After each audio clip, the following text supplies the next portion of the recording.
Hey guys, John here with Paddles Up Experiment. This will be day 8. So this is interesting, this whole experiment that is happening. I just felt in my heart that, this was for anyone who was on the journey 18 inches down to heart-centeredness. And that's really all of our journey, whether some of us realize it or not. It's really at the end of this whole earth suit is the big question: did you learn to love? And really that has a whole lot of meaning in it, but we can't really get there from our head alone. That's the seat of the intellect, and it's a great instrument. It's a great thing that God has given us, a brain, right? But it's to serve the heart. And many of us, when we begin to awaken to this truth, then we see it for what it is. We begin to say, okay, all right, I'm understanding a little bit more now. I'm seeing a little more clearly that it really is about being in heart, because that from the heart are the issues of life. Out of the heart flow the issues and the matters of all of existence. Because the heart, the center of our being, is the bigness of consciousness. It's the Christ consciousness. It's who we are in our totality. It is who we are in our expansion. And so when we leave the confinement of this earth suit, we're going to realize that we are the bigness of all that is. We're one with Christ, and so that means that we're one with the bigness of eternity. Can you imagine? You can't even fathom that in your finite mind. I can't. It's difficult to imagine, but the beauty of this whole walk is that we get to have the privilege. We have the privilege of being in contrast, meaning that because one guy put it, we're shoved into this tuna can called an earth suit. The bigness of who we are was shrinking down into dialing down in frequency. It's kind of like goes down into this can called a body. And we find out that it is the highest schooling that there is. It's earth school in its beyond PhDism. It's one of those things where before we even came here, it was the reality of, hey, do I get to go to earth school to expand and to grow and to learn what it is like in contrast? See, I've often thought of, why, if we were already in eternity with God, what's the point of coming to planet Earth to do this thing and suffer and be presented with all these challenges? But if you really look at it from that point of view, contrast, we can see and learn what we really were as we wake up to it, but then also really appreciate that which we are. And we get to, like one guy put it, it's like when he had this near-death experience, he was shown what it was like to live before he came into this body. In heaven, he was shown this, and we encountered this one being, and it was just amazing that this one being was just shining and glowing, bursting with light and power and emanating just energy all around. And he's like, man, he walks up to him and says, man, how did you get that way? What's going on with you? And just was so excited and just so in awe over this individual. And he's like, I just got back from Earth. And he walked through one of the most challenging, difficult things that a human being could on planet Earth.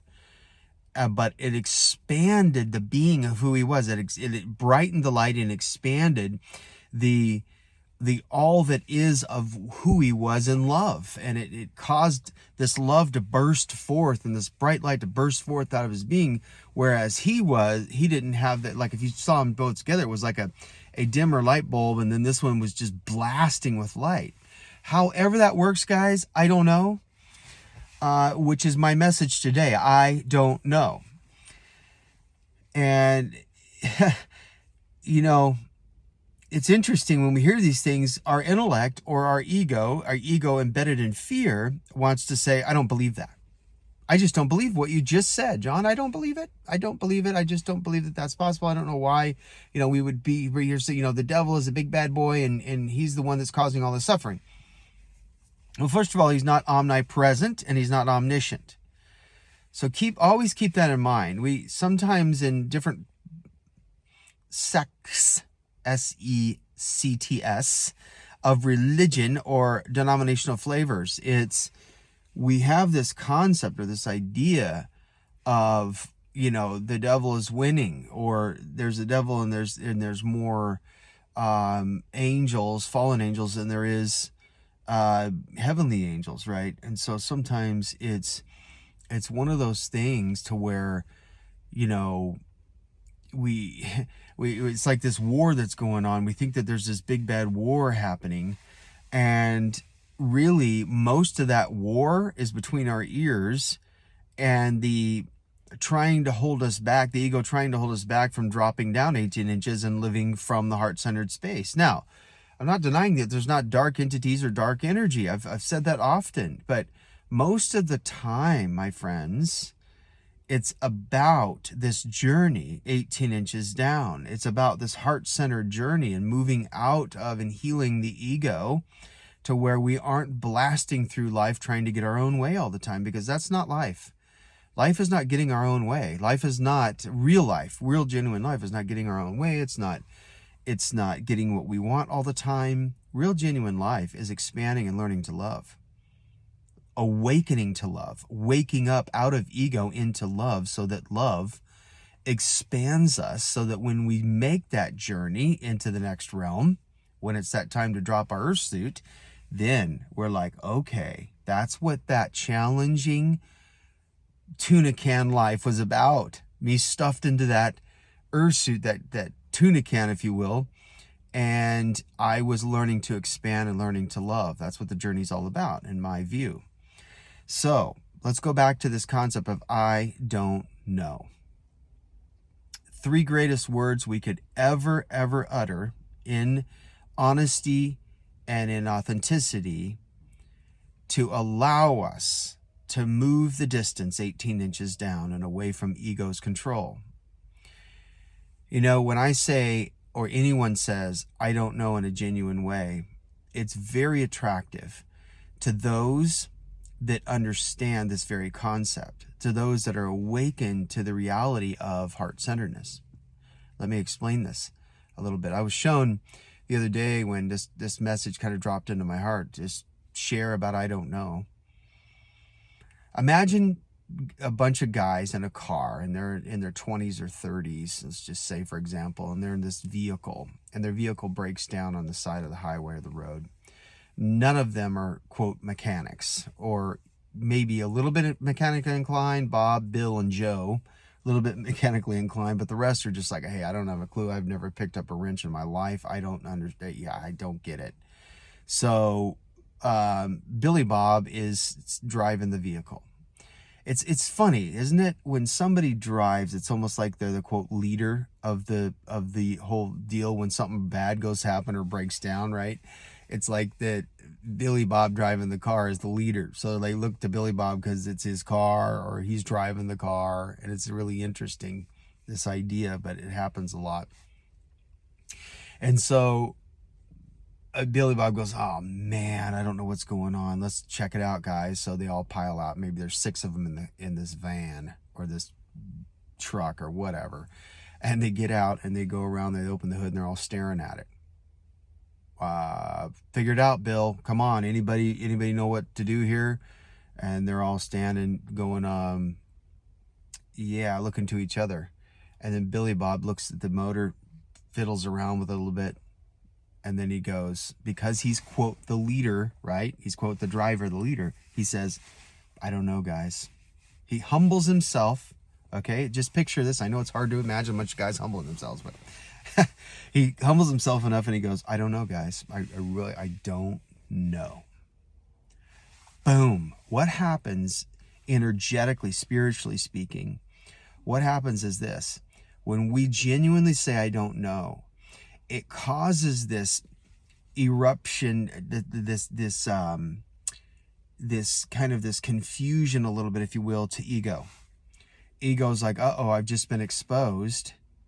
Now I'm going to do one of two things. Either I'm losing control here, and this guy's going to drop 18 inches down, and he's starting to, so I've got to hurry up and scramble and try to figure something out and make it worse because he doesn't know what he's doing.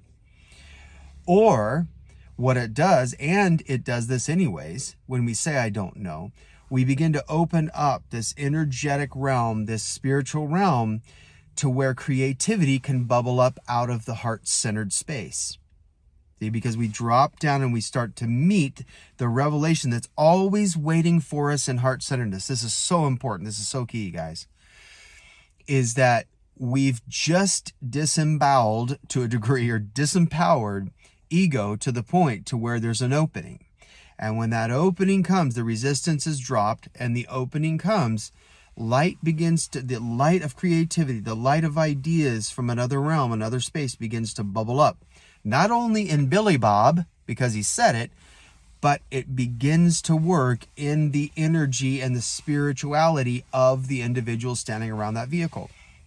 So then when somebody says, I don't know, somebody goes, oh, wait, I got an idea. You ever have that happen? Have you ever heard of that? Seen that in your own life? Oh, wait, let me think. Yeah, I'm just remembering Dad said it might be the alternator. Let's check the battery.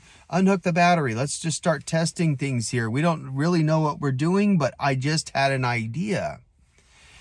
And oftentimes when we follow the bunny trail, the rabbit trail of that idea, it could lead to another one, because we've just opened up the heart-centered space where all creativity, where all witty inventions, where all supernatural things lie within inside of us. The kingdom is within you. It's within me.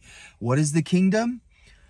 Love, joy, peace, right standing, and right alignment within that realm, and so much more. It becomes a way shower. It becomes an open door. It becomes a non-resistant flow to where we can say, ooh, I just had a divine epiphany happen, and there it is. There's the answer. Now, it may not come immediately because some people are so stuck in egoic realms, they're so stuck in their head that they don't want to admit that they could be wrong or they don't know. And when we're willing to say, I don't know, what we're really saying is, I don't have the knowledge. I haven't learned or been conditioned by the knowledge in my head enough to know the answer. And oftentimes people stop right there because they don't believe that there's more, or they just don't believe that this works, or they're like, I was conditioned to believe that it's all right between my ears, and if it's not the knowledge. See, there's so much talk in the world about get your education, get the kids educated. We need education.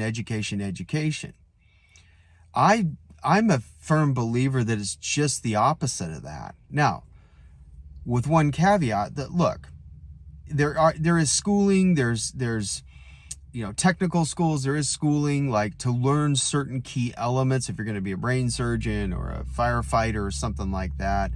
But where I see things happening in the future, and this is another topic, is immersive type of schools where you cut out all the fluff and all of the tuition fees associated with that, the hundreds of thousands of dollars, cut the fluff out and you go right to the core of what you're trying to gain or experience out of that. And what is that? That's heart-centeredness. It's dropping out of the knowledge piece into this heart-centered core of infused knowledge. Infused knowledge comes from heart-centeredness. It comes from another realm, spirit realm.